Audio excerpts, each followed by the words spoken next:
I saw Scam. I know Cookie's seen it. We both thoroughly loved it. I think it's an amazing accomplishment on their part. Every department was just par excellence. I'm terrible at auditioning. I'm pretty sure had I auditioned for the film, Cookie would have replaced me. You can't take these trolls seriously either. They're having fun, so why can't you have fun at their expense as well? Hi everyone, joining us today are Cookie and Abhishek Bachchan. Both of you all, thank you so much for taking time out to do this with the Quint. Thank you for having us. Thank you. My first question is that, Abhishek, what was it like for you? I'm sure there were references shared with you for the character. How did you approach it as a clean slate? I think Cookie was so clear in his head how he saw this character that it just made my job that much easier. We were also very clear how we wanted to portray the protagonist of the film. But a large part of Hemant Shah is based purely from Cookie's mind and how he saw the character. So like I said, he just pointed me in the right direction, wound me up and just let me go. And also being set in the time frame that it was, and that being completely recreated around you as an actor, when you're in an environment like that, it just makes your performance that much more easier because it helps you inhabit that moment. Cookie got me to interview a lot of stockbrokers, especially people who work in the stock exchange and actually trade in the pit. And I was very lucky because we actually did a scene where Hemant Shah goes to the stock exchange after a long period of time. And there's a lot of anticipation because now the character by then has become a very legendary and infamous figure already. But to the traders, he was a huge beacon.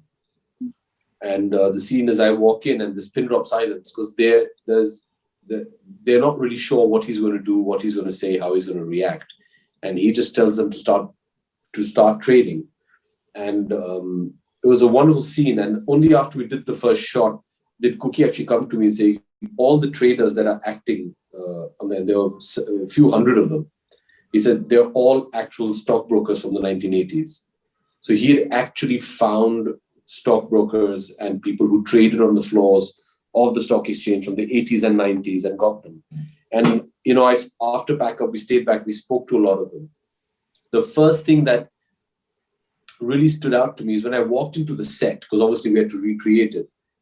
I turned to Cookie and said, no, there's something wrong. This is a shed.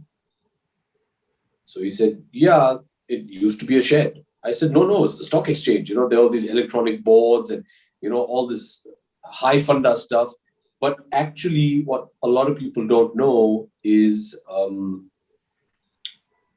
the stock market was literally just four walls and a tin shed. So much has been said and written about Harshad Mehta, the man. While making this film, how did you ensure that the audiences, they watch it with a fresh perspective and don't have this thing about, him being a hero or the villain? Well, it's completely a fictional character. There are a lot of scenes actually that I've borrowed from my father's life. It is about somebody who can come to Bombay and make it really big. In the 1990 and 1991, worked at the stock market. I remember running at least 5 or 7 times in my life trying to get a glimpse of Harshad Mehta. Unfortunately, I never did. But that kind of a stardom for a businessman, it was actually unheard of. And very few businessmen have actually done that in our countries. With a film like The Big Bull, when we saw the trailer also, it seems like one of those movies where, you would want to go to the theater, watch it and, be disconnected and, just experience the life of this magnanimous character. Did you have those expectations of, it releasing in the theaters and, wanting people to, draw themselves to the theaters and to watch it? Yes, of course. This film was thought of and envisaged as a big screen spectacle. And if you see the trailer, the way Cookie has shot the film also, everything about it is to be seen on the big screen. That's the intention behind the film. But then obviously a lot of equations have changed since the onset of the pandemic. And it was almost a year ago when Mr. Anand Pandit and Ajay spoke to me during the lockdown. It was pretty much the beginning of the lockdown. And we had a discussion because we had announced the release date as October of 2020. Right. And that's when we got to know that everything is shut. We don't know when the lockdown was going to end. We didn't know whether theaters were going to open up again. If they did, in what capacity are they going to open up? And if they do open up under even a restricted capacity, other audiences going to come back? At that point of time, Anandji and Ajay, came up with this idea that why don't we try and go digital? The one thing that we can guarantee is at least people will get to see the film the way it's intended. It is what it is. Kookie and I are huge cinema buffs, and I think not much gives us greater satisfaction than to go to a cinema hall, buy a popcorn, a samosa, and a cold drink, sit in that dark air-conditioned room and watch a movie and look up at the screen and just be submerged into that world. I think what we need to take away as a positive and as a silver lining, so to speak, is at least people are going to watch our film. Of course, Scam 1992 came last year and everyone's pretty much watched it. There are comparisons being made. How do you make sure that, people can look at this particular version with fresh eyes? Because the world being talked about, the world that's shown in both, are pretty much the same. It's pointless for us to even think about it, because what can you do about it? Your film's made. Secondly, I saw Scam. I know Cookie's seen it. We both thoroughly loved it. I even tweeted about it, and the team of Scam was very gracious to acknowledge it, and they tweeted when our trailer came out.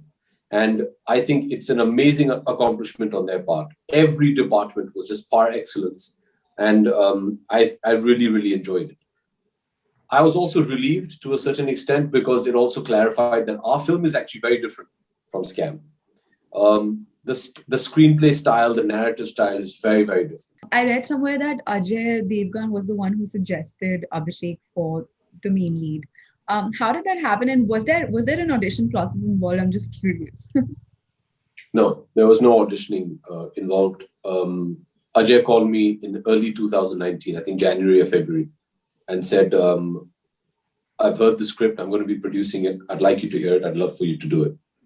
And it was a yes right there. I mean, I think I got lucky because he gave me such a fantastic film to do and such a great character to play. So thankfully, no auditioning, because I'm terrible at auditioning. I'm pretty sure had I auditioned for the film, Kookie would have replaced me. Why do you say that? I said, I'm very bad at auditioning. What about the process doesn't work for you? I find it even more unrealistic than making a movie. When you go in for an audition, you're not prepared at all. You've not done any homework. You're not in the mind space. There's a camera put on, you put in some room, and you're against this blank backdrop, and you're given these lines on the spot, and you have to just recreate and create a character which you've had no time to work on. And I have immense respect for casting directors who manage to decipher whether this person will be able to do it or not, because they also see something that the actor might not be feeling. So I find it a very unnatural process.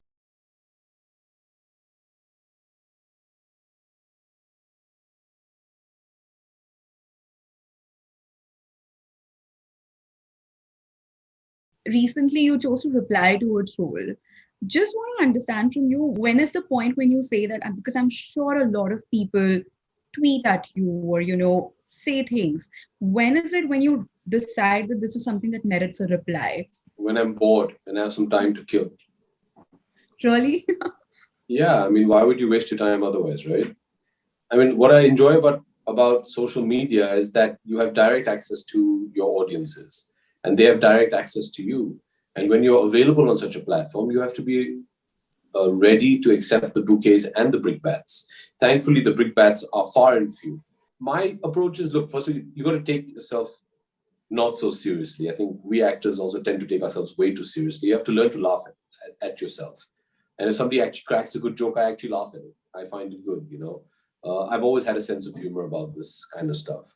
But apart from that, you can't take these trolls seriously either. They're having fun, so why can't you have fun at their expense as well? And if you're gonna come at me, you got to know that you're gonna be prepared to get it back 20-fold, because I'm somebody who knows how to answer these things. So it's as simple as that. And like I said, I only do it when I have some time to kill.